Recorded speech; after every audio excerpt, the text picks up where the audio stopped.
एक बार फिर से आप सभी का स्वागत है ज्ञानकर्ता अकेडमी के यूट्यूब चैनल पर। आज आपकी जो क्लास होने वाली है वो कंप्लीट राजस्थान जीके सीरीज का पार्ट 2 होने वाला है, जिसमें आपको राजस्थान के भौगोलिक स्वरूप से संबंधित 100 महत्वपूर्ण प्रश्न कराए जाएंगे। और ये आगामी परीक्षाओं की दृष्टि से बहुत ही महत्वपूर्ण प्रश्न होने वाले हैं और अधिकांश प्रश्न पूर्व में परीक्षाओं में पूछे जा चुके हैं। तो आपसे आशा करता हूँ आप सभी प्रश्नों को अच्छे से देखेंगे और वीडियो को पूरी देखेंगे। चलिए शुरू करते हैं। प्रश्न नंबर 1, राजस्थान की भूगर्भिक संरचना के संबंध में कौन सा कथन असत्य है? तो साथियों, हमें भूगर्भिक संरचना के 4 कथन दिए हैं। इन 4 कथनों में से हमें एक कथन ऐसा बताना है जो कि असत्य है। तो ऑप्शन हम देख लेते हैं। अरावली पर्वतमाला प्री कैम्ब्रियन काल की है। तो साथियों, अरावली पर्वतमाला तो प्री कैम्ब्रियन काल की हो जाएगी, बिल्कुल सही है। विंध्याकार भूमि मुख्य रूप से बलुआ पत्थर और चूना पत्थर से बनी है। तो साथियों, जो विंध्याकार भूमि है ये बलुआ पत्थर और चूना पत्थर से निर्मित है, बिल्कुल सही है। थार का मरुस्थल टैथिस सागर का अवशेष है, बिल्कुल सही है। जो हमारे थार का मरुस्थल है ये कौन से सागर का अवशेष? टैथिस सागर का अवशेष है। ऑप्शन डी देख लेते हैं। मालानी आग्नेय समूह मुख्य रूप से हाड़ौती क्षेत्र में पाया जाता है। साथियों, ये गलत हो जाएगा क्योंकि जो मालानी आग्नेय है ये मुख्य रूप से हाड़ौती क्षेत्र में नहीं पाए जाते। साथियों, कौन से क्षेत्र में पाए जाते हैं ये मुख्य रूप से बाड़मेर या जालौर क्षेत्र में पाए जाते हैं। कौन से क्षेत्र में पाए जाते हैं मालानी अग्रसेल? हाड़ौती में नहीं बल्कि पश्चिम राजस्थान के बाड़मेर और जालौर क्षेत्र में ये मुख्य रूप से पाए जाते हैं। तो ऑप्शन डी इस प्रश्न का हमारा राइट आंसर हो जाएगा। चलिए अगला प्रश्न देखते हैं। थॉर्नवेट के जलवायु वर्गीकरण के अनुसार डी ए डब्ल्यू जलवायु प्रदेश में राजस्थान के कौन से क्षेत्र शामिल है? तो साथियों, जो हमारा डी ए डब्ल्यू जलवायु प्रदेश है ये कैसा हो जाए साथियों? ये मुख्य रूप से दक्षिण में पाया जाता है, दक्षिणी राजस्थान में पाया जाता है। कहाँ पे पाया जाता है? दक्षिणी राजस्थान में पाया जाता है। और ये अर्ध शुष्क या उप आर्द्र प्रदेश में डीएडब्ल्यू को क्या कहला जाता है? क्या कहते हैं? अर्ध शुष्क या उप आर्द्र। तो साथियों, दक्षिणी राजस्थान के और इसके अकॉर्डिंग हमारा कौन सा हो जाएगा साथियों? हमारे यहाँ पे जो जिले देखते हैं सबसे सिरोही, पाली, अजमेर और जयपुर। तो साथियों, जो डीएडब्ल्यू है ये मुख्य रूप से सिरोही में, पाली में, अजमेर में और जयपुर इस क्षेत्र में पाया जाता है, क्योंकि राजस्थान के लगभग दक्षिणी राजस्थान और मध्य राजस्थान में ये पाया जाता है। मध्य और दक्षिणी राजस्थान क्षेत्र में ये डीएडब्ल्यू जलवायु प्रदेश स्थित है। तो ऑप्शन बी बिल्कुल सही हो जाएगा। चलिए अगला प्रश्न देखते हैं। महान सीमा भ्रंश राजस्थान में किन चट्टानी संरचनाओं के मध्य एक संक्रमण है? तो साथियों, महान सीमा भ्रंश है जो ये राजस्थान में किन चट्टानी संरचनाओं के मध्य पाया जाता है? अरावली मालानी, अरावली या विंध्यन, विंध्यन या धारवाड़ या अरावली या दक्कन ट्रैप। तो साथियों, इस क्वेश्चन का जो राइट आंसर हो जाएगा वो हो जाएगा अरावली और विंध्यन क्रम। ऑप्शन बी बिल्कुल सही हो जाएगा। अरावली और विंध्यन क्रम की चट्टानों के मध्य में महान सीमाभ्रंश पाया जाता है। चलिए अगला प्रश्न देखते हैं। साथियों, हमें यहाँ स्थलाकृति दी हुई है और स्थान दिए हुए हैं और हमें देखना है। तो जो इनका जो सुमेलित करते हैं इनको, तो गिरवा का जो गिरवा गिरवा का है, गिरवा किससे हो जाएगा सुमेलित साथियों? गिरवा की जो उदयपुर से सम्मिलित हो जाएगा। भाकर है साथियों, जो रोजा भाकर है ये कहाँ पे साथियों? ये सिरोही में स्थित है। कहाँ पे स्थित है? सिरोही में स्थित है। लसाड़िया का जो पठार हो जाएगा साथियों, लसाड़िया का पठार कहाँ पे हो जाएगा? प्रतापगढ़ या सलुम्बर में हो जाएगा। ऑप्शन 3 बिल्कुल सही हो जाएगा। और ऊपरमाल का जो पठार है साथियों, ऊपरमाल कहाँ पे? भीलवाड़ा या चित्तौड़गढ़ में हो जाएगा। तो साथियों, एक में एक में दो आ जाएगा और दो में एक आ जाएगा। तो एक में दो और दो में एक, हमें ये दोनों ऑप्शन तो बिल्कुल गलत हो गए। ये भी सही है, अभी तक ये भी सही है, ये भी सही। आगे देखते तीसरे में 3 हो जाएगा और चौथे में 4 हो जाएगा। तो ऑप्शन ए बिल्कुल सही हो जाएगा। तो इस प्रश्न का जो राइट आंसर है साथियों वो क्या हो जाएगा? ऑप्शन ए सही हो जाएगा। गिरवा गिरवा किससे संबंधित हो जाएगा साथियों? उदयपुर, भाकर सिरोही, लसाड़िया प्रतापगढ़ सलुम्बर और ऊपरमाल भीलवाड़ा चित्तौड़गढ़। चलिए अगला प्रश्न देखते हैं। ऊपर हमें कथन दिया हुआ है, ए और आर देखना है। राजस्थान में जो वर्षा की मात्रा है दक्षिण पूर्व से उत्तर पश्चिम की ओर घटती जाती है। तो साथियों, राजस्थान में जो वर्षा की मात्रा है ये दक्षिण पूर्व से, कहाँ से? दक्षिण पूर्व से और उत्तर पश्चिम की ओर घटती जाती है। तो साथियों, बिल्कुल सही हो जाएगा। ये इस तरफ जाती है तो ये यहाँ से अधिक सर्वाधिक अधिक वर्षा होती है, दक्षिण पूर्व में और उत्तर पश्चिम में जाती जाती है घट जाती है। तो बिल्कुल एक कथन बिल्कुल हमारा सत्य हो जाएगा। अगला देखते हैं। अरावली पर्वतमाला मानसून की बंगाल की खाड़ी के समानांतर स्थित है। साथियों, आर कथन भी बिल्कुल सत्य हो जाएगा। तो ए और आर दोनों सही है और आर ए की सही व्याख्या करता है, बिल्कुल सही हो जाएगा। ऑप्शन ए इस प्रश्न का बिल्कुल राइट आंसर हो जाएगा। चलिए अगला प्रश्न देखते हैं। राजस्थान की मिट्टियों के वैज्ञानिक वर्गीकरण के अनुसार असत्य युग्म छांटना है। साथियों, हमें मिट्टियों का जो वैज्ञानिक वर्गीकरण है इसके अनुसार असत्य युग्म हमें देखना है। तो एरिडी सोल जो मृदा है साथियों, एरिडी सोल शुष्क पश्चिमी राजस्थान पाई जाती है, बिल्कुल सही है साथियों। जो रेतीली मृदा होती है ये शुष्क पश्चिमी राजस्थान में पाई जाती है और ये एरिडी सोल के नाम से कहलाती है। और अगला देखते हैं। एल्फिसोल, साथियों एल्फिसोल जो मृदा है अलवर, भरतपुर, जयपुर में पाई जाती है, ऑप्शन बी बिल्कुल सही हो जाएगा। अगला देखते हैं वर्टिसोल, साथियों वर्टिसोल किसको काली या रेगुर मृदा हाड़ौती में पाई जाती है, कपास की खेती के लिए सर्वाधिक उपयुक्त होती है। और चौथा कौन सा हो जाएगा? इंसेप्टिसेल, इंसेप्टिसेल केवल घग्गर बेसिन, साथियों ये सही नहीं हो क्योंकि ये केवल घग्गर बेसिन में नहीं बल्कि अरावली का जो ढलान और अर्ध शुष्क और उपाद्र क्षेत्र जैसे सिरोही, पाली, राजसमंद, उदयपुर, भीलवाड़ा आदि में क्षेत्रों में पाई जाती है, तो ऑप्शन डी इस विकल्प का बिल्कुल सही हो जाएगा क्योंकि इंसेप्टिसोल कहाँ पाई जाती है साथियों? अर्ध शुष्क व उपाद्र क्षेत्रों में भी इंसेप्टिसोल मृदा पाई जाती है, जैसे कि जिले हम देख लेते हैं पाली, उदयपुर, राजसमंद, भीलवाड़ा और सिरोही जिलों में व्यापक रूप से पाई जाती है, तो सिर्फ घग्गर बेसिन में ये नहीं मिलती, ऑप्शन डी बिल्कुल सही हो जाएगा। बाकी एरिडिसोल शुष्क पश्चिमी राजस्थान, एल्फिसोल जयपुर, अलवर भरतपुर पूर्वी राजस्थान, वर्टिसोल हाड़ौती का पठार, काली मृदा होती है, रेगुर मृदा के नाम से भी इसको जाना जाता है, कपास की खेती के लिए सर्वाधिक उपयोग में आती है। चलिए अगला प्रश्न देखते हैं। साथियों अरावली की हमें पर्वत चोटियां दी गई हैं और इनको हमें ऊंचाई के अनुसार अवरोही क्रम में व्यवस्थित करना है। कैसे करना है? अवरोही क्रम में व्यवस्थित करना है। तो साथियों अवरोही क्रम में अगर हम व्यवस्थित करें तो हम देख लेते हैं अचलगढ़, कुंभलगढ़, शेर और रघुनाथगढ़ हमें दी गई है, तो अचलगढ़ की साथियों कितनी हो जाएगी? अचल शेर की देख लेते हैं सबसे पहले, शेर की हो जाएगी लगभग 1597। उसके बाद साथियों अचलगढ़ की देख लेते हैं, अचलगढ़ की हो जाएगी लगभग 1380 मीटर, कितनी हो जाएगी? 1380 मीटर हो जाएगी। उसके बाद कुंभलगढ़ देख लेते हैं, कुंभलगढ़ हो जाएगी 1224 मीटर और उसके बाद रघुनाथगढ़ कितनी हो जाएगी? 1055 हो जाएगी। और अगर हमें अवरोही क्रम पूछ रहा है तो क्या हो जाएगा साथियों? 3, 1, 2 और 4, तो साथियों 3, 1, 2, 4 हमें कौन से ऑप्शन ए में मिला है, तो ऑप्शन ए बिल्कुल सही हो जाएगा। तो अवरोही क्रम में कौन कौन सी हो जाएंगी साथियों? 3, 1, 2 और 4। चलिए अगला प्रश्न देखते हैं। सीप बालू का स्तूप के निर्माण का मुख्य कारण क्या है? साथियों जो सीप बालू का स्तूप है इनके निर्माण का मुख्य कारण क्या है? तो साथियों इनके निर्माण का जो मुख्य कारण हो जाएगा पवन की दिशा में परिवर्तन से बरखान की एक भुजा का आगे बढ़ना, क्योंकि साथियों जब बरखान बालू का स्तूप के निर्माण के दौरान पवन की दिशा में एकदम से बदलाव आ जाता है तो उसकी एक भुजा आगे की तरफ बढ़ जाती है, जिसको सीप या अनुदैर्ध्य बालू का स्तूप भी कहते हैं। इसको किस अन्य नाम से भी जाना जाता है?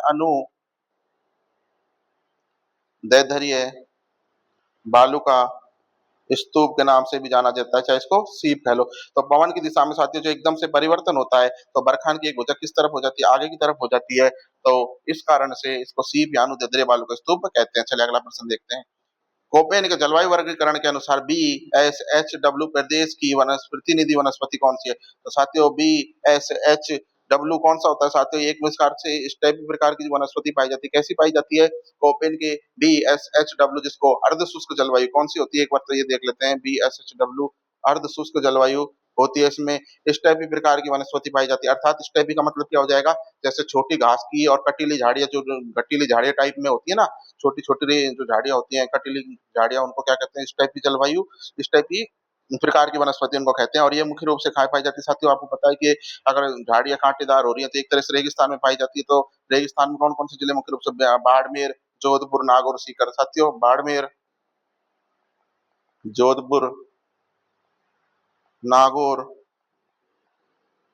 सीकर। तो अर्ध शुष्क कटीली झाड़ियां स्टेपी प्रकार की वनस्पति, ऑप्शन बी बिल्कुल सही हो जाएगा। BSHW कौन से प्रदेश की ये जो BSHW प्रदेश की प्रतिनिधि वनस्पति कौन सी हो जाएगी? स्टेपी प्रकार की वनस्पति जिसमें अर्ध शुष्क कटीली झाड़ियां पाई जाती है। चलिए अगला प्रश्न देखते हैं। हमें यहाँ पे बेसिन दिए गए हैं और उनके उपनामों का सही सुमेलन देखना। साथियों बेसिन दिए गए हैं और उसके उपनाम दिए गए हैं, तो देखते हैं। लूनी बेसिन को क्या कहते हैं साथियों? गोडवाड़ प्रदेश कहते हैं, बिल्कुल सही हो जाएगा। लूनी का जो बेसिन इसको गोडवाड़ प्रदेश कहते हैं। माही बेसिन को साथियों छप्पन का मैदान कहते हैं, बिल्कुल सही है। माही बेसिन को छप्पन का मैदान कहते हैं। और चंबल बेसिन जिसको उत्खात भूमि या बीहड़ के नाम से जाना जाता है, बीहड़ प्रदेश के नाम से, तो ऑप्शन सी भी बिल्कुल सही हो जाएगा। और ऑप्शन डी उपयुक्त सभी सही, तो बिल्कुल साथियों ऑप्शन डी इसमें बिल्कुल सही हो जाएगा, क्योंकि लूनी बेसिन को गोडवाड़ प्रदेश कहा जाता है, माही बेसिन को छप्पन का मैदान और चंबल की भूमि को उत्खात भूमि या बीहड़ कहा जाता है। चलिए अगला प्रश्न देखते हैं। बांका पट्टी या कुवड़ पट्टी का विस्तार किन क्षेत्रों के मध्य है? तो साथियों जो बांका पट्टी और कुवड़ पट्टी है इसका विस्तार नागौर और अजमेर के नागौर और जो अजमेर जिला है इसके मध्य में स्थित है, क्योंकि नागौर और अजमेर जिलों के मध्य में एक भूजल में एक मतलब भूमि के नीचे फ्लोराइड की मात्रा बहुत अधिक है भूजल में, तो यहाँ के जो निवासी होते हैं उनमें कुवड़पन या हड्डियों में टेढ़ापन आ जाता है, इसलिए इसको कुवड़ पट्टी या बांका पट्टी कहते हैं। और ये किसके मध्य में स्थित है? नागौर और अजमेर जिले के मध्य में स्थित है। चलिए अगला प्रश्न देखते हैं। लाठी सीरीज क्या है साथियों? तो लाठी सीरीज अच्छा प्रश्न है, इंपॉर्टेंट है, बार-बार परीक्षाओं में पूछा जा चुका है। तो जैसलमेर से पोखरण, जैसलमेर का जो पोखरण है उसमें पोखरण से मोहनगढ़ तक विस्तृत भूगर्भीय कैसे जल की साथियों, खारे पानी की नहीं, मीठे पानी की जो पट्टी है, कौन सी, मीठे पानी की पट्टी। अगर पूछ ले जाए कि कितने लंबी किलोमीटर में, तो 60 किलोमीटर लंबी ये भूगर्भीय जल पट्टी, जहाँ पे सेवण घास पाई जाती है और चंदन नलकूप भी यहाँ पर स्थित है। कहाँ पे स्थित है साथियों, जैसलमेर की जो ये लाठी सीरीज है, यहाँ पे चंदन नलकूप भी स्थित है, और इसको क्या कहते हैं, लाठी सीरीज कहते हैं, जो जैसलमेर में पोखरण से मोहनगढ़ तक भूगर्भीय मीठे जल की पट्टी है। चलिए अगला प्रश्न देखते हैं। मारवाड़ के मैदान को मेवाड़ के उच्च पठार से अलग करने वाली पर्वत श्रेणी कौन सी है? तो साथियों जो मारवाड़ का मैदान है, इसको मेवाड़ के जो उच्च पठार से अलग करने वाली पर्वत श्रेणी कौन सी हो जाएगी साथियों? तो कौन सी हो जाएगी? ऑप्शन ए बिल्कुल सही हो जाएगा, मेरवाड़ा की पहाड़ियां। तो साथियों जो मेरवाड़ा की जो पहाड़ियां, ये मुख्य से कहाँ पे स्थित है? अजमेर और राजसमंद की सीमा पर स्थित है। कहाँ पर? अजमेर और राजसमंद की सीमा पर स्थित है। और ये मारवाड़ के रेतीले मैदान को मेवाड़ के उच्च पठार से अलग करने का कार्य कौन सी करती है? मेरवाड़ा की पहाड़ियां करती है। चलिए अगला प्रश्न देखते हैं। डग गंगधार की उच्च भूमिया किस भौतिक प्रदेश का हिस्सा है? साथियों जो डग गंगधार की जो उच्च भूमिया, कौन सी? डग गंगधार की जो उच्च भूमिया है, ये किस भौतिक प्रदेश का हिस्सा है? तो कौन से भौतिक प्रदेश का हिस्सा हो जाएंगे साथियों? हाड़ौती का पठार। कौन से? हाड़ौती का पठार, जो कि झालावाड़ में स्थित है। वो डग गंगधार की जो उच्च भूमिया राजस्थान के दक्षिण पूर्वी भाग, जैसे कि हाड़ौती पठार में, झालावाड़ जिले के दक्षिण पश्चिम क्षेत्र में स्थित। अगर पूछ लिया जाए कि झालावाड़ जिले के कौन से क्षेत्र में स्थित है, तो दक्षिण, इस झालावाड़ जिले के दक्षिण पश्चिमी क्षेत्र में ये स्थित है। कौन से में? झालावाड़ के दक्षिण पश्चिमी क्षेत्र में स्थित है। चलिए अगला प्रश्न देखते हैं। राजस्थान में पलाया झीलों को मरुस्थलीय क्षेत्रों में स्थानीय भाषा में क्या कहा जाता है? तो साथियों जो पलाया जो झीलें होती हैं, इनको मरुस्थलीय क्षेत्रों में क्या कहा जाता है? तो साथियों मैं पहले आपको बता देता हूँ कि ये पलाया झीलें क्या होती हैं। मरुस्थलीय क्षेत्र में जो बालू का स्तूप होते हैं, इनके बीच में निचली भूमि में वर्षा का जल भरने से बना, जो वर्षा का जो जल भर जाता है, तो उससे जो अस्थायी खारे पानी की जो झील बन जाती है, उनको क्या कहते हैं? रनिया टाट कहा जाता है। स्थानीय भाषा में क्या कहा जाता है? रनिया टाट। तो ऑप्शन ए बिल्कुल सही हो जाएगा। आप एक बार फिर से समझ लीजिए। मरुस्थलीय जो क्षेत्र होते हैं, उनमें बालू का स्तूपों के बीच जो नीचे की जो भूमि होती है, उसमें वर्षा का जल भर जाता है, और जब वर्षा का जल भर जाता है, तो उससे अस्थायी खारे पानी की जो झील बनती है, उनको स्थानीय भाषा में रनिया टाट कहा जाता है। और इनके अगर अन्य नाम भी आपसे पूछ लिए जाए, तो थोब, बाप या भाकरी भी इनको कहा जाता है। थोप, बाप या भाकरी भी इनको कहा जाता है, लेकिन मुख्य रूप से रनिया टाट के नाम से जाना जाता है। चलिए अगला प्रश्न देखते हैं। पीडमोंट का मैदान राजस्थान की किस नदी बेसिन में पाया जाता है? तो साथियों जो पीडमोंट का जो मैदान है, ये बनास बेसिन में पाया जाता है। कहाँ? ऑप्शन बी बिल्कुल सही हो जाएगा। पीडमोंट का जो मैदान है, ये बनास नदी बेसिन में पाया जाता है, क्योंकि जो अरावली, जो हमारी अरावली पर्वतमाला है, इसकी जो पूर्व में जो ढलानें होती हैं, विशेषकर जैसे कि राजसमंद के आसपास जो देवगढ़ का क्षेत्र है, इसमें तो यहाँ पर नदियों द्वारा जमा किए गए जो जलोढ़ निक्षेप होते हैं, तो उनसे बने मैदान को क्या कहते हैं? पीडमोंट का मैदान कहा जाता है। और ये बनास बेसिन का हिस्सा है। और ये किससे बनते हैं? तो साथियों ये नदियों द्वारा जमा किए गए जलोढ़ निक्षेपों से बनते हैं। किससे बनते हैं? नदियों द्वारा जमा किए गए जलोढ़ निक्षेपों से बने मैदान को पीडमोंट का मैदान कहा जाता है, और ये बनास बेसिन से बनता है। इसका हिस्सा है, बनास बेसिन का हिस्सा। चलिए अगला प्रश्न देखते हैं। अरावली पर्वतमाला की कुल लंबाई 692 किलोमीटर है। साथियों बिल्कुल सही हो जाएगा। अरावली पर्वतमाला की कुल लंबाई कितनी है? 692 किलोमीटर है। इसमें से राजस्थान में इसका विस्तार कितना है साथियों? एक बार तो आप ये अच्छे से याद कर लीजिए कि अरावली की कुल लंबाई कितनी है? 692 किलोमीटर है। और राजस्थान में इसका जो विस्तार है, वो लगभग कितना परसेंट है साथियों? 70, 80, 90, 60? तो साथियों राजस्थान में इसका विस्तार हो जाएगा लगभग 80%, यानी कि 550 किलोमीटर राजस्थान में इसका विस्तार है। और कुल लंबाई पूछ ली जाए तो 692 किलोमीटर हो जाएगी। चलिए अगला देख लेते हैं। रोही का मैदान राजस्थान के किस भाग में स्थित है? तो साथियों जो रोही का मैदान है, ये क्या होता है, पहले तो मैं आपको समझा देता हूँ। तो रोही का जो मैदान है, ये बाणगंगा नदी जो होती है, बाणगंगा नदी, उसके द्वारा निर्मित उपजाऊ जलोढ़ मैदान। तो बाणगंगा नदी के द्वारा उपजाऊ जलोढ़ मैदान, जो नदी के द्वारा जो मिट्टी बहाकर लाई जाती है, उसके द्वारा जो जलोढ़ उपजाऊ मैदान बन जाता है, और ये कहाँ तक विस्तृत है? यमुना नदी तक विस्तृत है। तो इसको क्या कहा जाता है? रोही का मैदान कहा जाता है। तो क्या हो जाएगा? ऑप्शन भी सही हो जाएगा। बाणगंगा और यमुना के मध्य का जो उपजाऊ क्षेत्र है, उसको क्या कहते हैं? रोही का मैदान कहते हैं। चलिए अगला प्रश्न देखते हैं। राजस्थान में बालू का स्तूप मुक्त प्रदेश मुख्य रूप से कहाँ विस्तृत है? तो साथियों राजस्थान में जो बालू का स्तूप मुक्त प्रदेश है साथियों, ये कहाँ पर स्थित है? तो इसका जो राइट आंसर हो जाएगा साथियों, जो पोखरण, हलोदी और बालोतरा के मध्य। तो साथियों बालू का स्तूप मुक्त प्रदेश बालू का स्तूप मुक्त प्रदेश कहाँ पर स्थित है? पोखरण, फलोत्री और बालोतरा के मध्य में स्थित। ऑप्शन ए बिल्कुल सही हो जाएगा, क्योंकि बालू का स्तूप जो मुक्त प्रदेश है, ये राजस्थान के कुल मरुस्थल का कितना प्रतिशत भाग है साथियों? 41.6 5% भाग है और यह मुख्य रूप से जैसलमेर के पोखरण, हल्द्वानी और बाड़मेर के बालोतरा के मध्य चट्टानी मरुस्थल के रूप में विस्तृत है। कौन सा? बालू का स्तूप मुक्त प्रदेश। चलिए अगला प्रश्न देखते हैं। त्रिकुट पहाड़ी जिस पर जैसलमेर का किला स्थित है, वे भूगर्भिक दृष्टि से किस काल की चट्टानों से निर्मित है? तो साथियों, कौन सी काल की चट्टानों से ये निर्मित है साथियों? जैसलमेर का किला है जो साथियों, कौन से काल की चट्टानों से निर्मित है जैसलमेर का किला? तो जैसलमेर का जो किला है ये जुरासिक काल की चट्टानों से निर्मित है। कौन सी? जुरासिक काल की चट्टानों से निर्मित है, क्योंकि जो जैसलमेर का जो किला है आसपास की जो चट्टान है भूगर्भिक दृष्टि से जो जुरासिक काल की जो समुद्री निक्षेप है उनसे बनी हुई है। और यहाँ पर कैसे पत्थर पाए जाते हैं? पीले, बलुआ पत्थर यहाँ पे पाए जाते हैं। चलिए अगला प्रश्न देखते हैं। ओकलवुड फॉसिल पार्क में पाए गए जीवाश्म लगभग कितने वर्ष पुराने माने जाते हैं? तो साथियों, जो जैसलमेर में राष्ट्रीय मरुद्यान है वहां पर ओकलवुड फॉसिल पार्क स्थित है। तो यहाँ जुरासिक काल के जो वृक्ष हैं उनके जीवाश्म मिले हैं, जो कि लगभग 18 करोड़ वर्ष यानी कि 180 मिलियन ईयर्स पुराने। कितने? 18 करोड़ वर्ष पुराने। चलिए अगला प्रश्न देखते हैं।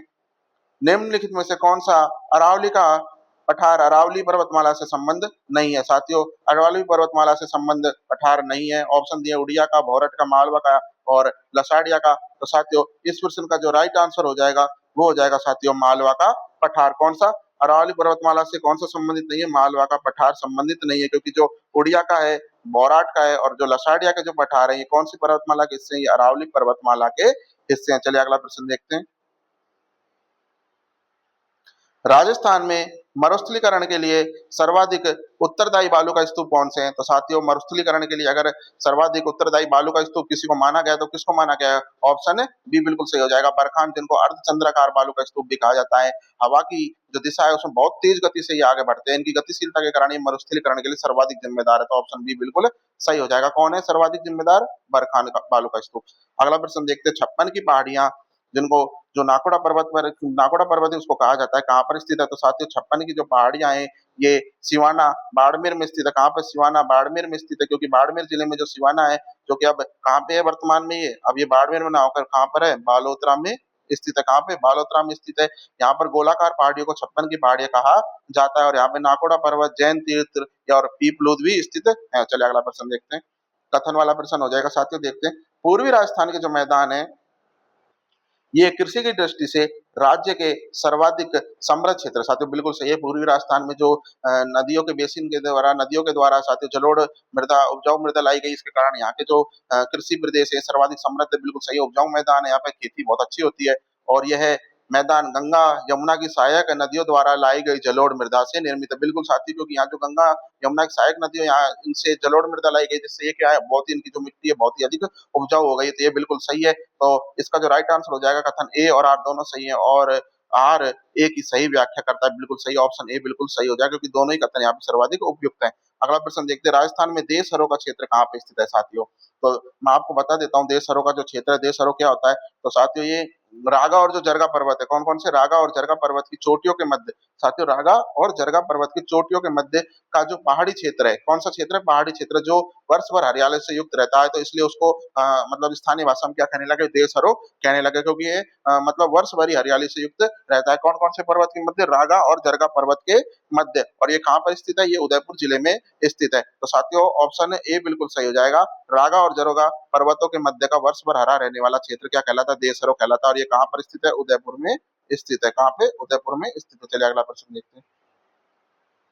कोपेन के एडब्ल्यू जलवायु प्रदेश का प्रतिनिधित्व राजस्थान का कौन सा जिला करता है? तो साथियों, एडब्ल्यू जो होता है ये कैसा होता है? उष्ण कटिबंधीय आर्द्र क्षेत्र होता है। कैसा होता है? उष्ण कटिबंधीय आर्द्र क्षेत्र होता है। और राजस्थान के सुदूर किस भाग में पाया जाता है? दक्षिणी भाग में पाया जाता है। तो इसमें राजस्थान के डूंगरपुर, बांसवाड़ा, झालावाड़ तीनों ही जिले सम्मिलित हो जाएंगे। तो इसका जो राइट आंसर है कौन सा हो जाएगा? उपयुक्त सही हो जाएगा, क्योंकि एडब्ल्यू प्रदेश कैसा करता है? उष्ण कटिबंधीय आर्द्र को प्रतिनिधित्व करता है, जो कि राजस्थान के सुदूर दक्षिणी भाग में पाई जाती है। तो डूंगरपुर, बांसवाड़ा, झालावाड़ तीनों ही ऑप्शन बिल्कुल सही हो जाएंगे। अगला प्रश्न देखते हैं। टिवारथा का जो जलवायु वर्गीकरण है इसके अनुसार बीएसएच जलवायु प्रदेश कहाँ पाया जाता है? तो साथियों, टिवारथा के जलवायु वर्गीकरण के अनुसार जो बीएसएच जलवायु प्रदेश है ये कैसे हो जाता है साथियों? ये वही हो जाएगा, अर्ध शुष्क स्टेपी जलवायु क्षेत्र, कैसा? अर्ध शुष्क स्टेपी क्षेत्र हो जाएगा। और इसके अंतर्गत जो साथियों आते हैं वो हो जाएंगे जैसे कि नागौर क्षेत्र हो गया हमारा, जोधपुर का क्षेत्र हो गया, पाली का, सीकर का और झुंझुनू, क्योंकि ये अर्ध शुष्क में आते हैं, पूर्ण रूप से मरुस्थलीकरण के इससे नहीं, जैसे कि जैसलमेर बाड़मेर नहीं है, अर्ध शुष्क क्षेत्र में आते हैं। तो ऑप्शन बी बिल्कुल सही हो जाएगा। कौन सा हो जाएगा? तिवारता का BSSW क्षेत्र, अर्ध शुष्क स्टेपी क्षेत्र, नागौर, जोधपुर, सीकर, पाली और झुंझुनू। अगला प्रश्न देखते हैं। अरावली का टोडगढ़ अजमेर किस भौतिक भाग का हिस्सा है? साथियों, जो अरावली का टोडगढ़ है, जिसकी ऊंचाई लगभग कितनी है साथियों? 933 या 934 मीटर मानी गई है। ये मध्य अरावली की सबसे प्रमुख और सबसे ऊंची चोटी मानी जाती है। तो साथियों, मध्य अरावली की सबसे ऊंची और प्रमुख चोटी कौन सी मानी जाती है? टोडगढ़। कौन सी मानी जाती है? टोडगढ़, जो कि अजमेर में स्थित है। तो ये किसका है? मध्य अरावली का क्षेत्र है। कौन से? मध्य अरावली का क्षेत्र है। चलिए अगला प्रश्न देखते हैं। विंध्यन कगार भूमि, कौन सी? विंध्यन कगार भूमि की ऊंचाई सामान्यतः कितनी होती है? तो साथियों, जो विंध्यन कगार भूमि है, ये बलुआ और चूना पत्थरों से निर्मित है। अगर प्रश्न आ जाए कि विंध्यन कगार भूमि किससे बनी है, तो बलुआ और चूना पत्थर से ये निर्मित है। और जो चंबल और बनास नदियों के मध्य स्थित है, किनके मध्य थे? चंबल व बनास नदियों के मध्य स्थित है। तो इसकी जो औसत ऊंचाई हमसे पूछी गई, तो इसकी औसत ऊंचाई कितनी हो जाएगी साथियों? ऑप्शन ए बिल्कुल सही जाएगा। 350 से 500 मीटर इसके बीच में इसकी ऊंचाई है। विंध्यन कगार भूमि की बलुआ और चूना पत्थरों से निर्मित है। चलिए अगला प्रश्न देखते हैं। मुकुंदरा की पहाड़ियां मुख्य रूप से किन जिलों में विस्तृत है साथियों? अच्छा प्रश्न है। मुकुंदरा की जो पहाड़ियां हैं, तो मुकुंदरा हिल्स टाइगर रिजर्व कहाँ पे है साथियों? कोटा में स्थित है। तो मुकुंदरा की जो पहाड़ियां हैं, ये किसका पठार हो गई? हाड़ौती की पठार का हिस्सा हो गई। किसकी हो गई? हाड़ौती का पठार का हिस्सा हो गया। और इनका मुख्य विस्तार कोटा और झालावाड़ जिले में। तो ऑप्शन ए बिल्कुल सही हो जाएगा। तो कौन कौन सा जिला ऑप्शन के अकॉर्डिंग? कोटा, झालावाड़ इसका राइट आंसर हो जाएगा। अगला प्रश्न देखते हैं। राजस्थान में नेहड़ क्षेत्र किस जिले में स्थित है, जो लूनी नदी के जल भराव से दलदली हो जाता है? साथियों, जो नेहड़ क्षेत्र है, कौन सा? राजस्थान में नेहड़ क्षेत्र है। ये कौन से क्षेत्र में से जहां लूनी के जल भराव से दलदली हो जाता है? तो ऑप्शन ए बिल्कुल सही हो जाएगा। लूनी नदी का जो पानी है, सांचोर में फैलकर एक दलदली क्षेत्र का निर्माण करता है, जिसे स्थानीय भाषा में क्या कहता है? नेहड़ कहा जाता है। नेहड़ किसको कहते हैं? दलदली क्षेत्र को कहते हैं। कहाँ पर स्थित है? राजस्थान के जालोर के सांचौर में ये स्थित है। चलिए अगला प्रश्न देखते हैं। भौराट का पठार, साथियों ये भौरट नहीं हो जाएगा, भौराट हो जाएगा। भौराट का पठार किन दो स्थानों के मध्य स्थित है? तो साथियों, जो भौराट का जो पठार है, ये गोगुंदा और कौन कौन से? गोगुंदा और कुंभलगढ़ के बीच में स्थित है। ऑप्शन ए बिल्कुल सही हो जाएगा। क्योंकि और ये कहाँ पे स्थित है? उदयपुर में स्थित है। कहाँ पे स्थित है? उदयपुर में स्थित है। तो उदयपुर के गोगुंदा और राजसमंद के कुंभलगढ़ के मध्य पठारी भाग को क्या कहा जाता है? भौराट का पठार कहा जाता है। और इसकी अगर औसत ऊंचाई पूछ ली जाए, तो 1200 कितनी हो जाएगी? 1225 मीटर इसकी औसत ऊंचाई हो जाएगी। अगला प्रश्न देखते हैं। थार के मरुस्थल में पाए जाने वाले रन का सही उदाहरण है साथियों, जो थार के मरुस्थल में जो पाए जाते हैं रन, इसका जो सही उदाहरण है वो क्या हो जाएगा साथियों? तो इसका जो सही उदाहरण हो जाएगा ऑप्शन डी बिल्कुल सही हो जाएगा। डेगाना इसका प्रसिद्ध उदाहरण है। क्योंकि थाल छापर कहाँ मिलता है? चूरू में मिलता है। परिहारी भी कहाँ पे? चूरू में। भाकरी कहाँ पे? जैसलमेर में। तो ये तीनों क्या है? रन नहीं है, क्या है? पलाया की झीलें। ऑप्शन ए, बी और सी ये क्या है? पलाया झीलें। और डेगाना क्या है? ये टंगस्टन की खदान है। तो रन का जो उदाहरण नहीं हो, क्या हो जाएगा? ऑप्शन डी डेगाना हो जाएगा। चलिए अगला प्रश्न देखते हैं। राजस्थान के पश्चिम मरुस्थल का क्षेत्रफल राज्य के कुल क्षेत्रफल का लगभग कितना प्रतिशत है? तो साथियों, जो राजस्थान के पश्चिमी मरुस्थल का जो क्षेत्रफल है, राज्य के कुल क्षेत्रफल का लगभग 61.11% है। ऑप्शन बी बिल्कुल सही हो जाएगा। जिसमें राज्य की लगभग कितनी परसेंट जनसंख्या निवास करती है? लगभग 40% जनसंख्या इसमें निवास करती है। चलिए अगला प्रश्न देखते हैं। मगरा क्या है साथियों? तो मगरा क्या हो जाएगा साथियों? मगरा हो जाएगा ये, आपको बता देता हूँ मैं, मगरा क्या होता है। ये उत्तर पश्चिम में स्थित कम ऊंचाई वाली और कटी फटी पहाड़ियों को स्थानीय भाषा में क्या कहते हैं? मगरा कहा जाता है। कैसी? जो कटी फटी सी जो पहाड़ी होते हैं, पत्थर का जो वर्ग मतलब ऐसे टूट जाते हैं, तो उनको क्या कहते हैं? मगरा कहते हैं। तो ये कहाँ पे स्थित है साथियों? उदयपुर के उत्तर पश्चिम में स्थित कम ऊंचाई की पहाड़ियां। तो ऑप्शन ए बिल्कुल सही हो जाएगा। उदयपुर के उत्तर पश्चिम में स्थित कम ऊंचाई की पहाड़ियों को मगरा कहा जाता है। चलिए अगला प्रश्न देखते हैं। निम्नलिखित में से कौन सा दर्रा मध्य अरावली में स्थित नहीं है? साथियों, कौन सा दर्रा है जो मध्य अरावली में स्थित नहीं है? तो ऑप्शन डी बिल्कुल सही हो जाएगा। सोमेश्वर दर्रा मध्य अरावली में स्थित नहीं है। क्योंकि जो बर दर्रा है और परवेरिया दर्रा है और जो शिवपुर घाट है, ये कहाँ पे स्थित है? ये तीनों ये मध्य अरावली के हिस्से हैं। कौन से? मध्य अरावली के हिस्से हैं। लेकिन जो सोमेश्वर दर्रा है, ये राजसमंद और पाली की सीमा पर, कहाँ पर? राजसमंद व पाली की सीमा पर दक्षिणी अरावली का हिस्सा कौन सी? दक्षिणी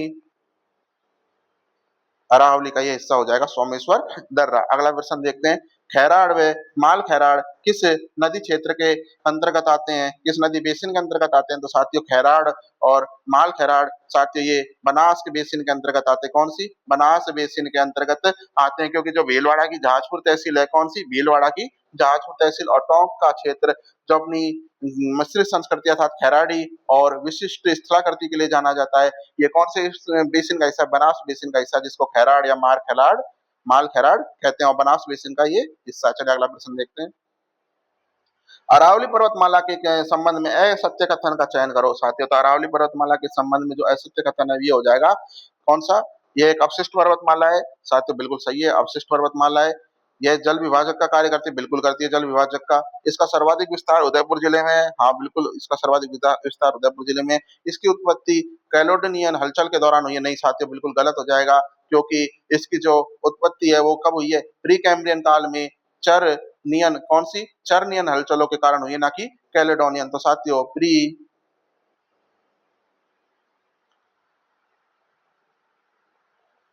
कैम्ब्रियन काल में ये अच्छा प्रश्न हो जाएगा, किन हलचलों के कारण हुई है? चंद्रयान हलचलों के कारण इसकी उत्पत्ति हुई है। अच्छा प्रश्न, अच्छे से इसको देख लीजिए। राजस्थान के किस जिले में सर्वाधिक बीहड़ पाए जाते हैं? तो सारथियों पता है आपको सर्वाधिक बीहड़ कहाँ पे पाए जाते हैं? ऑप्शन चंबल नदी के द्वारा जो निर्मित बीहड़ है इनका सर्वाधिक विस्तार क्षेत्रफल की दृष्टि से सर्वाधिक क्षेत्रफल की दृष्टि से अगर पूछ ले जाए तो सवाई माधोपुर हो जाएगा क्षेत्रफल की दृष्टि से और अधिक। और अगर पूछ ले जाए कि घनत्व की दृष्टि से पूछ ले जाए तो घनत्व की दृष्टि से क्या हो जाएगा? धौलपुर हो जाएगा। तो क्षेत्रफल की दृष्टि से सवाई माधोपुर, घनत्व की दृष्टि से धौलपुर। चलिए अगला प्रश्न देखते हैं, उत्खात स्थलाकृति के लिए उत्खात स्थलाकृति किस नदी की प्रमुख विशेषता है? साथियों तो उत्खात स्थलाकृति आपको पता है बीहड़, बीहड़ कौन सी नदी में के कारण बनते हैं? चंबल के। तो ऑप्शन ए बिल्कुल सही हो जाएगा, क्योंकि चंबल नदी अपनी तीर जलधारा से मिट्टी का भारी कटाव करती है और इससे गहरे उबड़ खाबड़ भूमि का निर्माण होता है, जिसको उत्खात स्थलाकृति कहा जाता है। चलिए अगला प्रश्न देखते हैं, थॉर्नवेट के अनुसार CAW, साथियों किसके अनुसार? थॉर्नवेट के CAW के जलवायु प्रदेश में राजस्थान का कौन सा क्षेत्र आता है? तो साथियों CAW में उप आर्द्र जलवायु आती है। कैसी आती है? उप आर्द्र जलवायु आती है और ये राजस्थान के दक्षिणी भाग में पाई जाती है। तो डूंगरपुर और बांसवाड़ा या फिर दक्षिण पूर्वी कोटा झालावाड़ बारा का भाग आता है। तो दक्षिणी या दक्षिणी पूर्वी भाग, ऑप्शन ए बिल्कुल सही हो जाएगा। चलिए अगला प्रश्न देखते हैं, राजस्थान में लू किस प्रकार की हवाएं? साथियों तो लू की अगर बात करें तो लू तो साथियों सबको पता है ग्रीष्म ऋतु में चलने वाली गर्म व शुष्क हवाएं, ऑप्शन ए बिल्कुल सही हो जाएगा। अगला प्रश्न देखते हैं, महावट क्या है? साथियों महावट सबको पता है शीत ऋतु में होने वाली वर्षा को तो साथियों किसके कारण होती है? पश्चिमी विक्षोभों के कारण होती है। तो भूमध्य सागरीय चक्रवात पश्चिमी विक्षोभ से शीत ऋतु में होने वाली वर्षा, कौन सी? शीत ऋतु में होने वाली वर्षा। और ये किस फसल के सर्वाधिक उपयोगी होती है? साथियों रबी की फसल के लिए सर्वाधिक उपयोगी होती है क्या? मावट। तो रबी की फसल में कौन कौन से आ जाते हैं? साथियों गेहूं चना आदि आ जाते हैं और ये कब होती है? दिसंबर या जनवरी शीत ऋतु में होती है पश्चिमी विक्षोभों के कारण। अगला प्रश्न देखते हैं, राजस्थान की औसत वार्षिक वर्षा पूछी गई है। साथियों राजस्थान की औसत वार्षिक वर्षा कितनी है? तो साथियों राजस्थान की अगर औसत वार्षिक वर्षा की बात करें तो 575 mm, 575 mm या 57.5 सेंटीमीटर इसका राइट आंसर हो जाएगा। और अगर वर्षा का वितरण पूछ लिया जाए राजस्थान में तो क्या हो जाएगा? समान या असमान? तो साथियों वर्षा का जो वितरण है राजस्थान में राज्य में ये क्या है? बहुत ही असमान है। चलिए अगला प्रश्न देखते हैं, कॉपेन के वर्गीकरण के अनुसार CWG जलवायु प्रदेश कहाँ पाया जाता है? तो साथियों CWG उप आर्द्र या मानसूनी होता है। कैसा होता है? उप आर्द्र या मानसूनी जलवायु प्रदेश। तो साथियों ये कहाँ पे पाया जाता है? ये अरावली के पूर्व और दक्षिण पूर्व के मैदानी भागों में पाया जाता है। तो अरावली के दक्षिण या पूर्व, दक्षिण पूर्व या पूर्व मैदानी भाग जहाँ पे जयपुर, भरतपुर, दौसा, टोंक, सवाई माधोपुर आदि को ये कवर करता है। तो ऑप्शन ए बिल्कुल सही हो जाएगा। चलिए अगला प्रश्न देखते हैं, पलाया झीलों का मुख्य निर्माण मुख्य रूप से किस भौतिक प्रदेश में होता है? तो साथियों पलाया झीलों का जो निर्माण है ये मुख्य रूप से बालू का स्तूप जो मुक्त प्रदेश है, कौन से? बालू का स्तूप मुक्त प्रदेश के निचले गर्तों में वर्षा का जल एकत्रित होने से अस्थायी खारे पानी की झील बनती है, उनको क्या कहते हैं? पलायारण्य कहते हैं। तो ये बालू का स्तूप मुक्त क्षेत्रों में होते हैं मुख्य रूप से। अगला प्रश्न देखते हैं, शेखावाटी प्रदेश में स्थानीय भाषा में कुओं को क्या कहा जाता है? तो साथियों कहाँ पे पूछा गया? शेखावाटी क्षेत्र में पूछा गया है कुओं को कि स्थानीय भाषा में क्या कहते हैं? साथियों तो जोड़ या नाड़ा कहते हैं। कौन कौन से? जोड़ या नाड़ा, शेखावाटी में सीकर, झुंझुनू, चूरू में कच्चे और पक्के जो कुएँ होते हैं, इनको स्थानीय भाषा में जोहड़ या नाड़ा कहा जाता है। चलिए अगला प्रश्न देखते हैं। खड़ीन कृषि भूमि मुख्य रूप से किस जिले के पालीवाल ब्राह्मणों द्वारा की जाती थी? तो साथियों जो खड़ीन है, ये खड़ीन का नाम आती है आपको जैसलमेर करके आना है, क्योंकि जो क्या है ये जैसलमेर में पालीवाल ब्राह्मणों के द्वारा की जाती थी। और खड़ीन जल संरक्षण की एक क्या थी, एक परंपरागत तकनीक थी ये। इसमें ये क्या करते थे, जो निचले जो ढलान पर जो मतलब निचले जो क्षेत्र होते थे, वहां पर उनकी जो ढलानें होती थी, वहां पर एक बांध बनाकर ये पानी को रोक लेते थे। जैसे निचले क्षेत्र हैं, इनमें ये ढलान का जो क्षेत्र है, यहाँ पे बांध बनाकर पानी को रोक लेते थे और उस पानी को रोककर उससे खेती के उसको उपयोग में लेते थे। तो ये 15वीं जो सदी है, उसमें जैसलमेर के पालीवाल ब्राह्मणों द्वारा ये शुरू की गई थी। कौन सी? खडीन जल संरक्षण प्रणाली। चलिए अगला प्रश्न देखते हैं। राजस्थान का कौन सा भौतिक प्रदेश खाद्यान्न का कटोरा कहलाता है? साथियों कौन सा प्रदेश है जो खाद्यान्न का कटोरा कहलाता है? तो राजस्थान का पूर्वी मैदानी प्रदेश खाद्यान्न का कटोरा कहलाता है, क्योंकि पूर्वी मैदानी प्रदेश में जलोढ़ मिट्टी के कारण ये बना हुआ है। इसमें जलोढ़ मिट्टी का सर्वाधिक रूप से मिलती है, इस कारण ये सबसे उपजाऊ क्षेत्र होता है। कृषि की अधिकता के कारण इस क्षेत्र को राजस्थान का खाद्यान्न का कटोरा कहते हैं। चलिए अगला प्रश्न देखते हैं। राजस्थान में बीड़ घास के मैदान मुख्य रूप से किस क्षेत्र में पाए जाते हैं? तो साथियों बीड़ आपको पता है सर्वाधिक कहाँ पाए जाते हैं? शेखावाटी क्षेत्र में पाए जाते हैं। और शेखावाटी क्षेत्र में पाए जाने वाले इन घास के मैदानों को चारागाह मैदान और चारागाह को स्थानीय भाषा में बीड़ कहा जाता है। तो ऑप्शन ए बिल्कुल सही हो जाएगा। अगला देखते हैं, थार का गढ़ा किसको कहते हैं? तो साथियों थार का जो गढ़ा है, ये चंदन नलकूप जैसलमेर को कहते हैं। जैसलमेर की ये कहाँ पे स्थित है? जो जैसलमेर की लाठी सीरीज है, पोखरण से मोहनगढ़ के बीच कितने किलोमीटर की? 60 किलोमीटर की, उसमें ये पाया जाता है चंदन नलकूप, वहां पर ये स्थित है। अपनी जल की प्रचुर जल क्षमता के कारण इसको थार का गढ़ा भी कहते हैं। चलिए अगला प्रश्न देखते हैं। रेगिस्तान का मार्च किस गांव से संबंधित माना जाता है? तो साथियों रेगिस्तान का जो मार्च है, ये किस गांव से संबंधित माना जाता है? तो रेगिस्तान का मार्च किसको कहते हैं? रेगिस्तान के आगे बढ़ने को रेगिस्तान का मार्च कहते हैं। और जैसलमेर का कौन सा गांव? नाचना गांव। कौन सा? नाचना जो गांव है जैसलमेर में स्थित है, ये बालू का स्तूप होकर तेज गति से आगे बढ़ने के कारण मरुस्थलीकरण के लिए पूरे राज्य में, पूरे देश में ये प्रसिद्ध है। कौन सा? नाचना जैसलमेर इसका राइट आंसर हो जाएगा। अगला प्रश्न देखते हैं। बालू का स्तूपों का सर्वाधिक प्रकार राजस्थान के किस जिले में देखने को मिलता है? तो साथियों बालू का स्तूप का जो सर्वाधिक प्रकार है, ये कहाँ पे देखने को मिलता है? जोधपुर जिले में मिलता है। ऑप्शन ए बिल्कुल सही हो जाएगा, क्योंकि जोधपुर मरुस्थल का वह जिला है जहाँ पर लगभग सभी प्रकार के बालू का स्तूप, जैसे कि बरखान, पैराबोलिक, ये किन के नाम है साथियों? बालू का स्तूपों के नाम है अनुप्रस्थ या अनु दैदर। यहाँ पर सभी प्रकार के बालू स्तूप देखने को मिलते हैं। कहाँ पे? राजस्थान के जोधपुर जिले में। अगला प्रश्न देखते हैं। कथन वाला प्रश्न है साथियों, देखते हैं। पश्चिमी मरुस्थल में दैनिक और वार्षिक तापांतर बहुत अधिक पाया जाता है। साथियों जो पश्चिमी मरुस्थल है, यहाँ पर दैनिक और वार्षिक तापांतर बहुत अधिक पाया जाता है। बिल्कुल सही है साथियों, क्योंकि गर्म प्रदेश है तो दैनिक और वार्षिक तापमान बहुत अधिक पाया जाता है। रेतीली मिट्टी जल्दी गर्म और ठंडी होती है और यहाँ पर वनस्पति का अभाव है साथियों। बहुत अधिक दैनिक और वार्षिक तापांतर बहुत अधिक पाया जाता है। रेतीली मिट्टी जल्दी गर्म होती है और बिल्कुल जल्दी ठंडी होती है। दोनों ही कथन बिल्कुल सही हो जाएंगे। कथन ए और आर दोनों से आर ए की सही व्याख्या करता है। तो रेतीली मिट्टी के कारण ही क्या साथियों सर्वाधिक व दैनिक तापांतर अधिक पाया जाता है। अगला प्रश्न देखते हैं। अरावली की सबसे ऊंची चोटी जो गुरु शिखर है, कौन सी है? 1722 मीटर है, किस जिले में स्थित है? तो साथियों ये माउंट आबू सिरोही में स्थित है। कहाँ पे? माउंट आबू सिरोही में स्थित है। चलिए अगला प्रश्न देखते हैं। कर्नल जेम्स टोड ने किसे संतों का शिखर कहा है? तो साथियों गुरु शिखर को संतों का शिखर कहा है किसने? कर्नल जेम्स टोड ने। 1722 मीटर की इसकी ऊंचाई हो जाएगी, इसको तो आप रट लीजिए। चलिए अगला प्रश्न देखते हैं। मालपुरा करौली का जो मैदान है किस नदी बेसिन का भाग है साथियों? तो मालपुरा करौली का जो मैदान है, ये बनास बेसिन का भाग है। कौन सा? मालपुरा करौली का जो मैदान है, ये बनास बेसिन का भाग है। माल टोंक ये मालपुरा कहाँ पे पड़ता है साथियों? टोंक में पड़ता है। और करौली का जो मैदान है, तो टोंक, मालपुरा और सवाई माधोपुर करौली के समतली मैदानी भाग जो कि बनास नदी और उसकी सहायक नदियों द्वारा निर्मित है, इसलिए इनको बनास का बेसिन का भाग माना गया है। चलिए अगला प्रश्न देखते हैं। छप्पन का बेसिन कहाँ पर स्थित है साथियों? तो छप्पन का जो बेसिन है, ये माही नदी का जो बेसिन है, इसको छप्पन का बेसिन कहा जाता है। ये प्रतापगढ़ बांसवाड़ा के मध्य छप्पन नदी नालों के मैदानी भाग को छप्पन का मैदान है, छप्पन का बेसिन कहा जाता है। तो बांसवाड़ा, डूंगरपुर और प्रतापगढ़, ऑप्शन ए बिल्कुल सही हो जाएगा। छप्पन का बेसिन कहाँ पे स्थित है? बांसवाड़ा, डूंगरपुर और प्रतापगढ़, ऑप्शन ए बिल्कुल सही हो जाएगा। चलिए अगला प्रश्न देखते हैं। बागड़ प्रदेश में मुख्य रूप से कौन से जिले आते हैं? तो साथियों बागड़ प्रदेश में आपको पता है राजस्थान के कौन सा? राजस्थान का सुदूर दक्षिणी भाग बागड़ प्रदेश है। कौन सा? राजस्थान का जो सुदूर दक्षिणी भाग है बागड़ प्रदेश के कहा जाता है इसको। तो इसमें विशेष रूप से डूंगरपुर और बांसवाड़ा जिले को सम्मिलित किया जाता है। किसको? डूंगरपुर और बांसवाड़ा को। और अगर पूछ ली जाए कि कर्क रेखा कहाँ से गुजरती है, तो कर्क रेखा भी डूंगरपुर और बांसवाड़ा जिले से गुजरती है। अगला प्रश्न देखते हैं। ऊपरमाल का पठार किन स्थानों के मध्य स्थित है? तो साथियों जो ऊपरमाल का पठार है ये कहाँ से कहाँ स्थित है साथियों? तो चित्तौड़गढ़ का तो भैंसरोडगढ़ और बिजोलिया भीलवाड़ा के मध्य फैले हुए पठारी भाग को स्थानीय भाषा में ऊपरमाल का पठार कहा जाता है। ऑप्शन ए बिल्कुल सही हो जाएगा, भैंसरोडगढ़ से बिजोलिया तक स्थित है। अगला प्रश्न देखते हैं, राजस्थान का कौन सा भौतिक प्रदेश मालवा के पठार का विस्तार नहीं माना जाता? साथियों मालवा के पठार का जो विस्तार नहीं माना जाता तो वो कौन सा हो जाएगा? देखते हैं, अरावली को माना जाता है, पश्चिमी मरुस्थल को माना जाता है, पूर्वी मैदानी प्रदेश को माना जाता है, लेकिन हाड़ौती के पठार को ये मालवा का पठार का विस्तार नहीं माना जाता। चलिए अगला प्रश्न देखते हैं,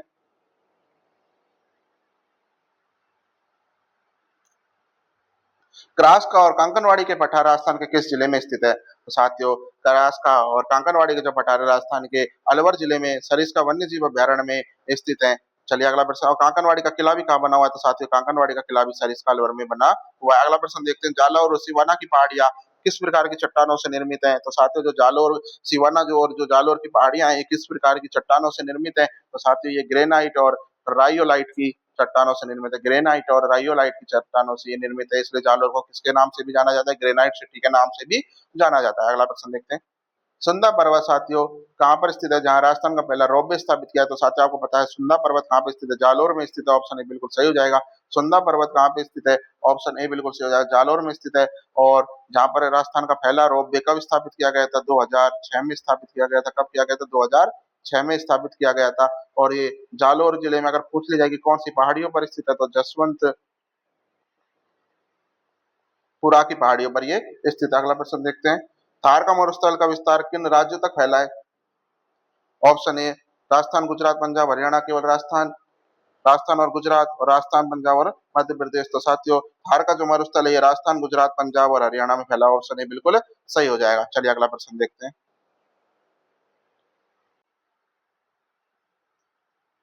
शाहबाद उच्च भूमि किस जिले में स्थित है? तो साथियों जो शाहबाद की जो उच्च भूमि है हाड़ौती के पठार में पूर्वी भाग में स्थित है। और जिला पूछ ले जाए तो किस जिले में? ऑप्शन ए बारां जिले में स्थित है। और यहीं पर सहरिया जाति निवास करती है। सहरिया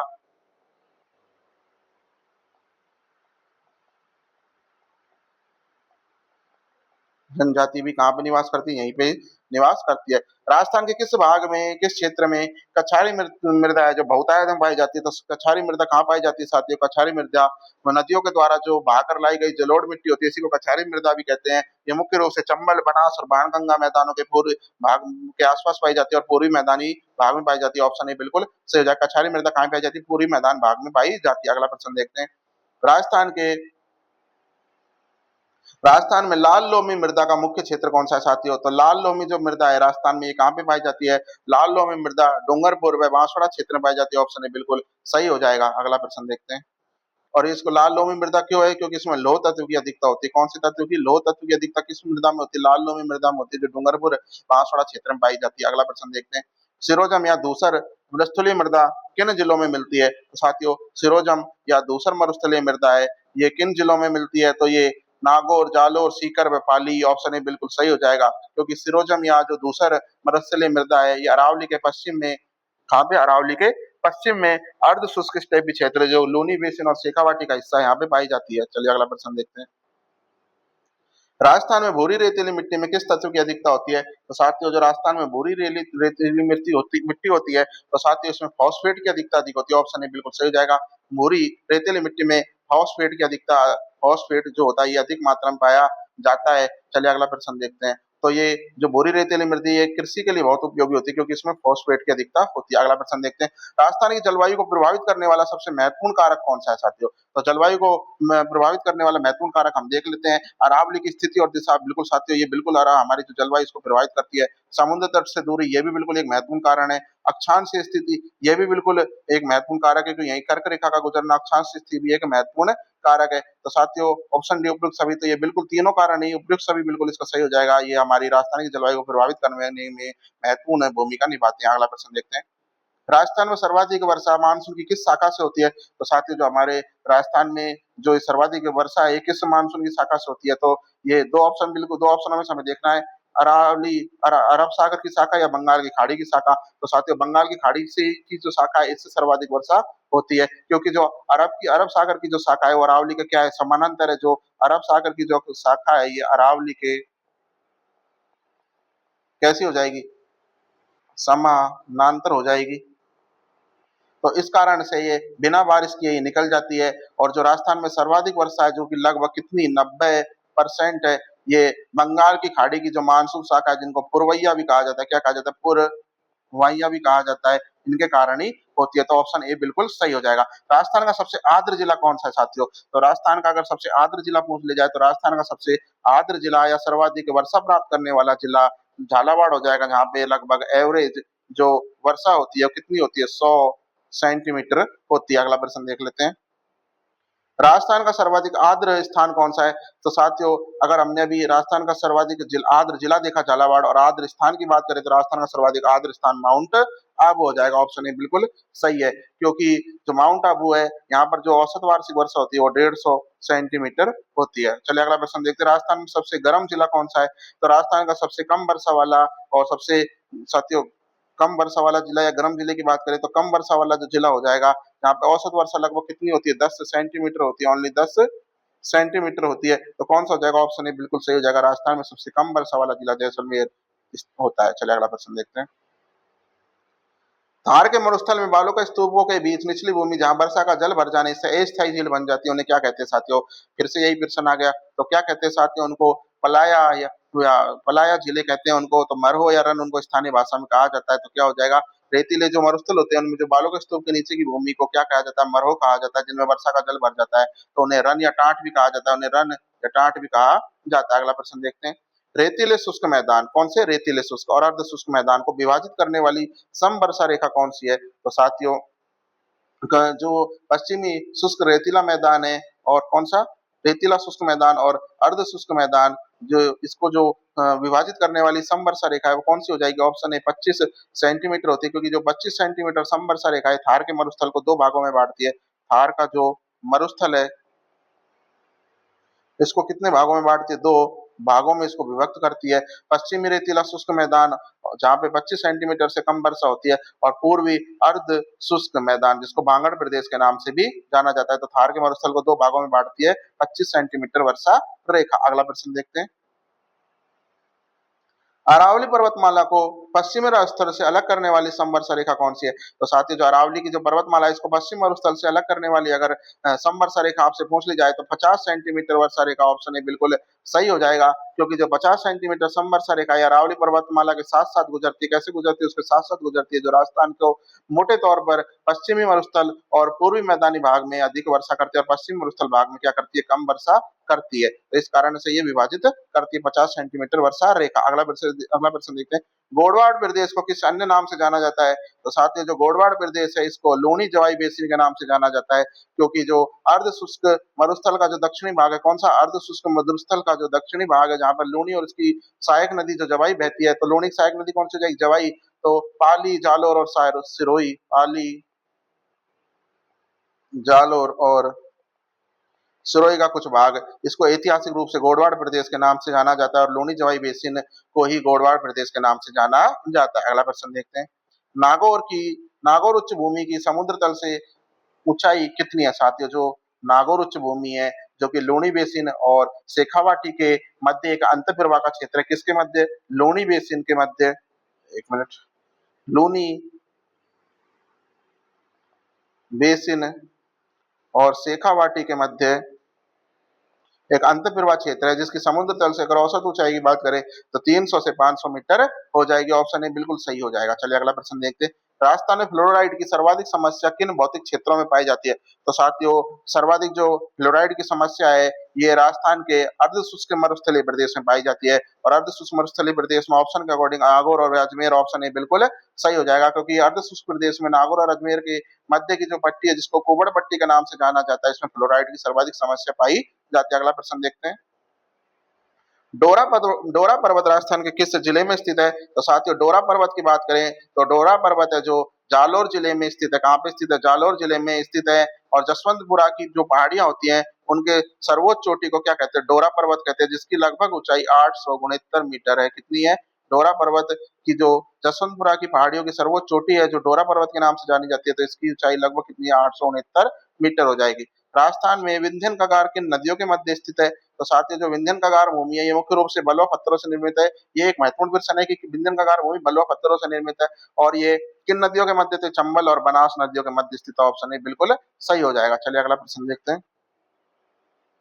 घोड़े की नाल के आकार की पहाड़ियां राजस्थान में कहाँ स्थित है? तो साथियों घोड़े के जो नाल की जो आकृतियां हैं ये कहाँ पर स्थित है साथियों? रामगढ़ बारां में स्थित है। ऑप्शन ए बिल्कुल सही हो जाएगा। चलिए अगला प्रश्न देखते हैं। क्योंकि जो इसको थोड़ा मैं आपको समझा देता हूँ। बारां जो जिला है वहां पे रामगढ़ में एक उल्का पिंड गिरने से क्या रामगढ़ में बारां जिले के रामगढ़ में एक उल्का पिंड गिरा था जिसके गिरने से क्रेटर झीलों के चारों ओर घोड़े की नाल के आकार की जो झीलें वो बन गई थी। तो क्रेटर झील के चारों ओर की जो पहाड़ियां हैं क्या है? पहाड़ियां उनको क्या कहते हैं? घोड़े की नाल के आकार की पहाड़ियां कहते हैं। अगला प्रश्न देखते हैं। राजस्थान के किस बेसिन में पीली भूरी मृदा पाई जाती है साथियों?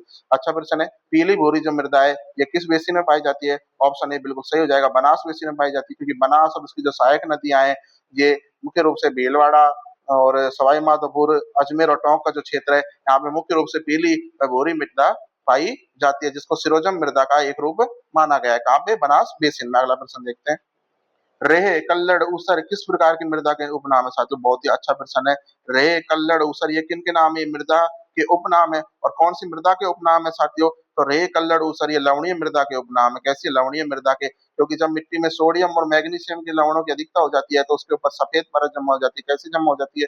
सफेद परत जमा हो जाती है। तो इसे स्थानीय भाषा में रेहे कल्लड़ ऊसर या लवणीय मृदा कहते हैं। राजस्थान में वायु प्रदूषण से सर्वाधिक प्रभावित होने वाला जिला कौन सा है? तो साथियों वायु प्रदूषण से जो सर्वाधिक प्रभावित होता है ऑप्शन ए जैसलमेर जिला होता है क्योंकि रेतीले मरुस्थल में तेज आंधियों के कारण मिट्टी का कटाव होता है जो कि वायु प्रदूषण से सर्वाधिक प्रभावित जिला जैसलमेर हो जाएगा।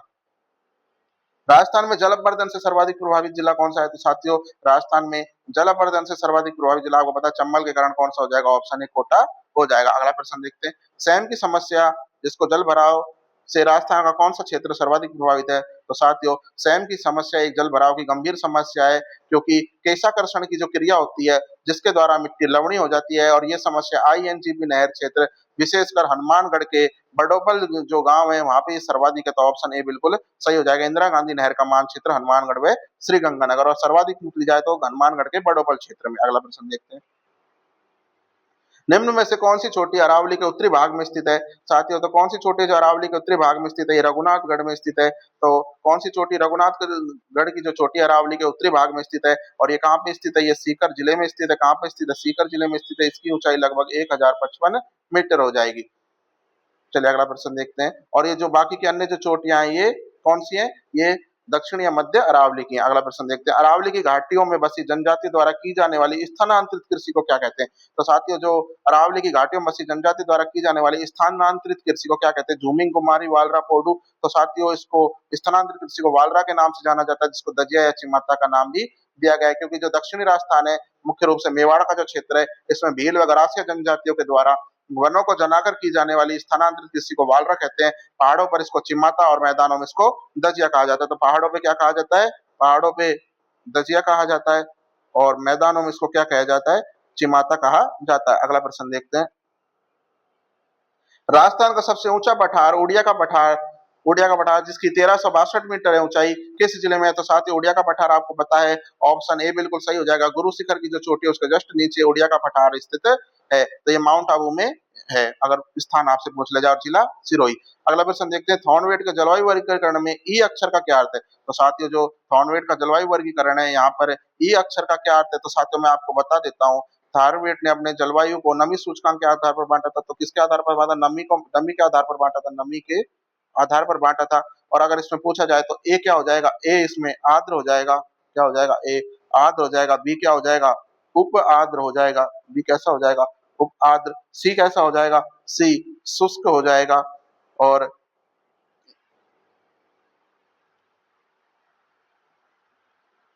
शुष्क या उपाद्र हो जाएगा।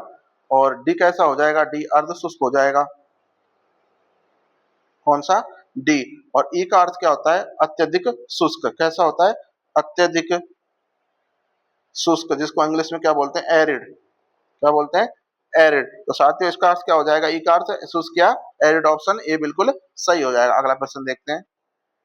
कॉपेन के जलवायु वर्गीकरण का मुख्य आधार क्या था? तो साथियों कॉपेन के जलवायु वर्गीकरण का मुख्य आधार तो क्या था साथियों? बिल्कुल आसान से प्रश्न हो जाएगा। वनस्पति के आधार पे तो ऑप्शन ए बिल्कुल सही हो जाएगा। और गुलाम इनका पूरा नाम क्या हो जाएगा? गुलामुद्दीन कोपेन हो जाएगा। और उन्होंने 1918 में, कब? 1918 में जलवायु का वर्गीकरण किया जिसका मुख्य आधार वनस्पति था। उनके अनुसार क्या था कि वनस्पति जलवायु का सच्चा सूचकांक है। अगला प्रश्न देखते हैं, थॉर्नवेट के जलवायु वर्गीकरण का मुख्य आधार क्या था? तो थॉर्नवेट के जो जलवायु वर्गीकरण है, इसका जो मुख्य आधार क्या हो जाएगा? तापमान, वर्षा और वाष्पीकरण। ऑप्शन ए सही हो जाएगा। तो थॉर्नवेट ने अपना कब दिया था? कोपेन ने तो 1918 में दिया, और थॉर्नवेट ने 1931 में अपना वर्गीकरण दिया जिसका मुख्य आधार वर्षण वर्ष मतलब तापमान, वर्षा और वाष्पीकरण माना था। अगला प्रश्न देखते हैं,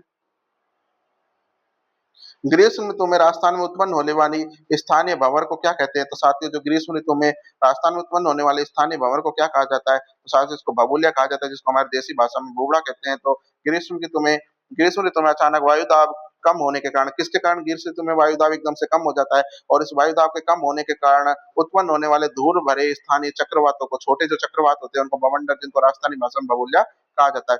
अगला प्रश्न देखते हैं, पुरवैया क्या होती है साथियों? तो पुरवैया मैंने आपको अभी ऊपर बताया था, बंगाल की खाड़ी से आने वाली मानसूनी हवाएं। साथियों, बंगाल की खाड़ी से आने वाली जो पूर्व दिशा से आती हैं, इनको किस पूर्व दिशा से आती है, इसके कारण इनका नाम क्या पड़ गया? पुरवैया या पुरवाई इनको कहा जाता है। अगला प्रश्न देखते हैं, राजस्थान के भौतिक प्रदेशों के क्षेत्रफल के अनुसार सही अवरोही क्रम, घटता हुआ क्रम क्या है? तो साथियों, भौतिक प्रदेशों का क्षेत्रफल के अनुसार हमें अवरोही क्रम देखना है। साथियों, घटता क्रम हमें देखना है। तो साथियों, घटते क्रम की बात करें तो पश्चिमी मरुस्थल का लगभग कितना परसेंट हो जाता है? साथियों, 61.11% हो जाता है। पूर्वी मैदान 23.3% हो जाता है। अरावली कितने परसेंट पे? 9% हो जाएगा। और हाड़ौती का जो पठार है कितना हुआ? 6.89% है। तो ऑप्शन ए बिल्कुल सही हो जाएगा। तो भौतिक प्रदेशों के क्षेत्रफल के अनुसार सही अवरोही क्रम क्या हो जाएगा? ऑप्शन ए हो जाएगा।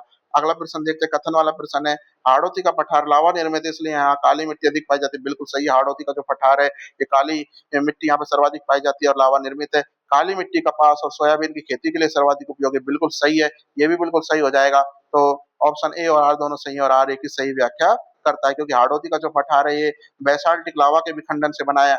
लावा का नाम पूछ लिया जाए तो बेसाल्टिक लावा के विखंडन से बनाते हैं। काली मिट्टी सर्वाधिक मिलती है, इसमें जल जल को, नमी को बनाए रखने की क्षमता सर्वाधिक होती है, और कपास की फसल के लिए, सोयाबीन की फसलों के लिए सर्वाधिक उपयुक्त होती है। तो साथियों, आशा है आप वीडियो खत्म होती है यहाँ पे, आशा है आपको वीडियो बहुत अच्छी लगी। सारे प्रश्न बहुत ही इंपॉर्टेंट है, इनको अच्छे से याद कर लीजिए, आगामी परीक्षा में आपको अधिक से अधिक ये देखने को मिल सकते हैं। चैनल को सब्सक्राइब कर लीजिए, वीडियो को शेयर कर दीजिए। मिलते हैं अगली वीडियो में, तब तक के लिए धन्यवाद।